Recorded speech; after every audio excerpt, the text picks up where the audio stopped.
أهلا بيك قصة وحكاية جديدة.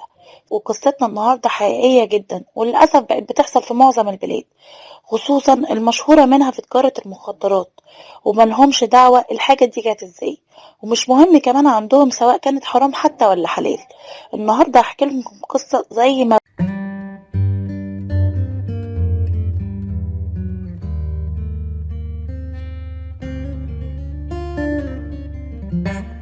صاحبة قصتنا بتحكي، بتقول أنا اسمي فريدة وعندي 29 سنة ومتجوزة من 6 سنين وعندي ولدين توأم.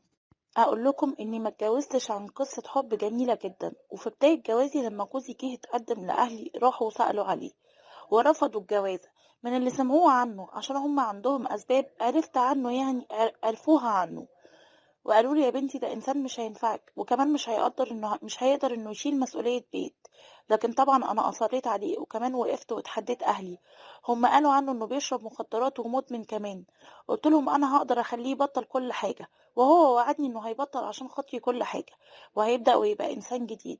وساعتها قالوا لي دي حياتك وانتي حرة فيها، بس أنا أبوكي ونصحتك، وانتي عارفة أنا بخاف عليكي قد إيه من يوم ما اتولدتي لحد ما كبرتك وبقيتي عروسة. ووقتها يا بنتي ما تكوني في بيت جوزك ابقى انا كده خليت مسؤوليتي منك. وفي الاول وفي فترة الخطوبة وفعلا نفذ وعده ليا وبطل يشرب مخدرات، او بمعنى صح كان قايل لي انه بطل. وبعد ما اتجوزنا بقى بيشرب من ورا مني. عاوزة اقول لكم ان انا بقى لي 6 سنين متجوزة ومش عارفة اخليه يبطل شرب. القرف ده. وعملت وقفة معاه وقلت له يا اما تبطل زي ما وعدتني في الاول، يا اما تطلقني وتسيبني ارجع بيت اهلي، وساعتها مش هتشوف وشي تاني. مهما حصل لقيته بيقول لي لا خلاص من النهارده هكون شخص تاني غير اللي انتي تعرفيه. هو فعلا اتغير، بس عاوزه اقول لكم انه اتغير للأسوأ، وبقى فعلا مش قادر ان هو ينزل يروح شغله.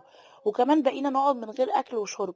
كان ولادي ولا على باله، وكان لازم انزل واشتغل بالرغم اني طلعت من المدرسه وانا في الاعداديه، يعني مفيش اي شغل بسهوله هيقبلني.